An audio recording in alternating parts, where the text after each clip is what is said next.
Welcoming to the show, Bob McCoskrie from Family First. Bob, kia ora, thanks for your time today. Good morning, Andrew. Good to be with you. Concerning Ministry of Education guidelines, this is on the issue of gender-confused children that are asking questions about their gender identity. And, hey, we encourage children to ask questions, but for children in particular that are under the age of consent, getting parents' consent for these conversations seems to be common sense, but not according to the Ministry of Education.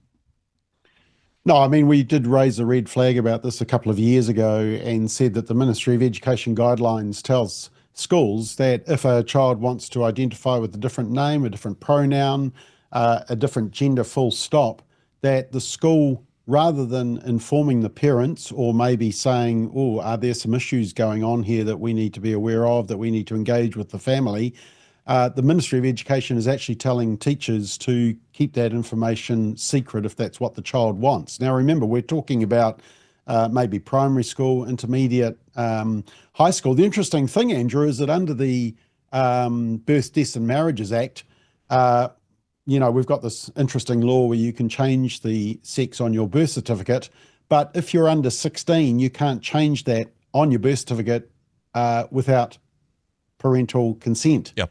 Now, here we are, the Ministry of Education, telling teachers that if a child wants to have preferred pronouns of they, them, or zizur, or the opposite sex, then parents may be kept in the dark on all of that. We thought that had all been dealt with. The national government before the election were making noises that they thought that it had gone too extreme, that they were going to rein it in. But then I had a look at the Ministry of Education website just last week because somebody alerted it to me, and basically it's still giving the same advice. This is from last year, so it's still fresh. Yep. And it says, be sensitive around your use of students' preferred names, pronouns, and gender markers, respectful of student privacy. Some students may not use these with their parents and whānau. So basically it's encouraging, once again, the secrecy towards parents. And I always think a red flag goes up whenever the state interferes in families and keeps parents out of the loop on certain information. So yeah, that's a disturbing thing that we've observed, and it means we've still got some more work to do. Is there progress in that area? I mean, is this just a guideline on a piece of paper rather than government or education policy? Well, once again, we were told that the relationship, sexuality and education curriculum would be taken out. Mm-hmm. Now, what's happened is that, yes, the website says that it has been taken down, but there's nothing in its place. The review hasn't happened. They haven't said, okay, you need to tone back on this whole gender ideology, especially in primary and intermediate schools. And so what you've got is some schools are still using some of that curriculum because there's nothing in its place. So it's kind of like, well, we've done a bit of the work, but they haven't actually fixed the problem. Yep. And look, Andrew, that's part of my frustration with conservative or right-leaning governments. They're conservative by name, but they're also conservative by nature. They sort of stop the radical stuff, but they don't fix it.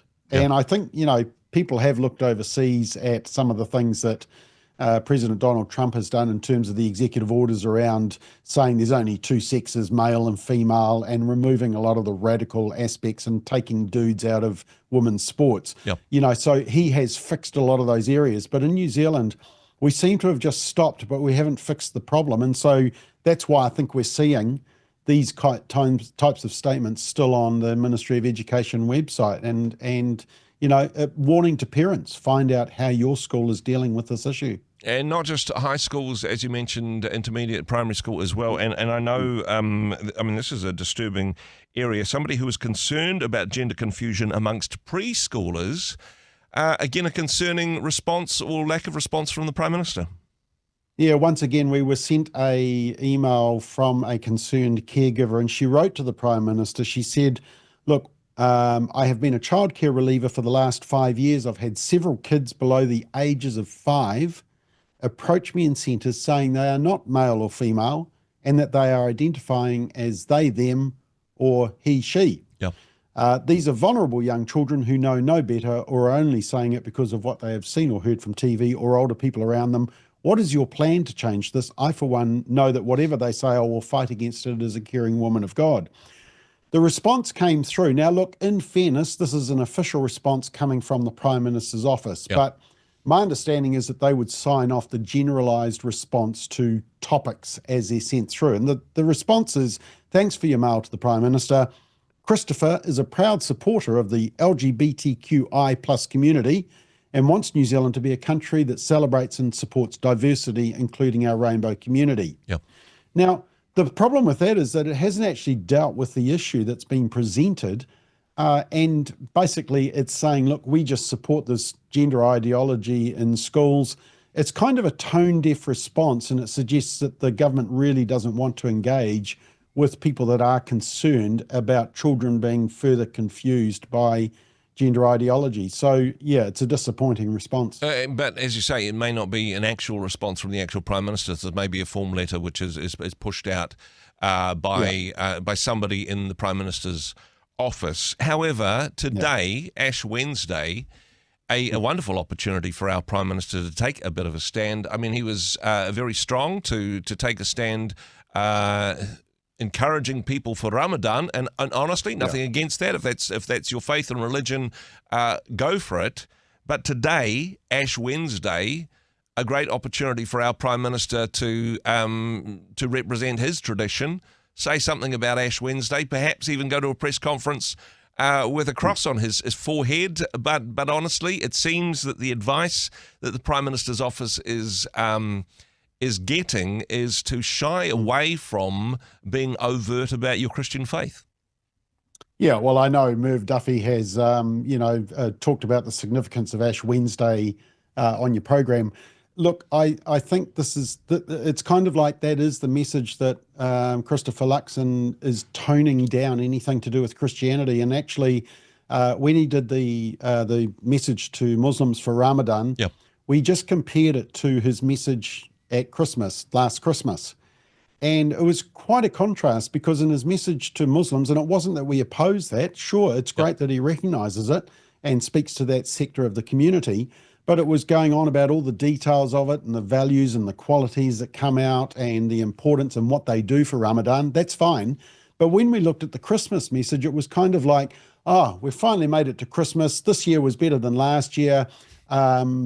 He went down to a place to wrap 750 gift parcels. He didn't specify that actually it was Elim Church in Botany. It was the church that must not be named. It was kind of like, I don't want to mention anything specific about the significance of Christmas, don't want to mention any details around it, just Merry Christmas, let's be nice to each other. And I think people are frustrated just about that there is this, bending over backwards to other faiths, and yet the Judeo-Christian faith, which has been the grounding of our culture and of our laws and society, are kind of being ignored, and that's frustrating for people to watch. It does sound like our Prime Minister seems to be reading the press releases or reading the auto cue that somebody else has written for him, and perhaps getting some media advice as whatever you do, distract from the fact that you personally have a Christian faith, that you grew up in a Christian household, that your Christian faith is important to you. Let's pretend that that's not real, because you might lose votes. Yeah, it does feel like that, and I think, look, having done media, been on both sides of the mic, being where you are and now being on this side, one of the hardest things to do in a media interview is try to go on lines rather than just being yourself and just speaking, according to your core values. So, yeah, I don't envy what he's trying to do. He's, in my view, he's trying to downplay his Christian faith. I think he should just be open about it and let the results of his leadership speak for itself. But it's frustrating to watch. It's disappointing, because I wish he was more overt, because he certainly was when he first came into politics. He wasn't sort of running away from it. Lean in, bro, and certainly his some of his media performances recently, maybe that's a sign. Don't just read the auto cue. But Bob, appreciate your thoughts and comments as always. All good. Thanks so much for joining us today. All good. Have a good week. Hey, thanks very much for joining us in the Rhema studio. Thanks very much for watching the interview. It's kind of nice to have an audience, actually. And if you did like what you watched, then do give us a like, do give us the thumbs up. And if you'd like to see more interviews like that one, or perhaps even better, subscribe and those interviews will come straight to you. Don't forget to turn on your notifications, and we'll see you in the next one. Cheers.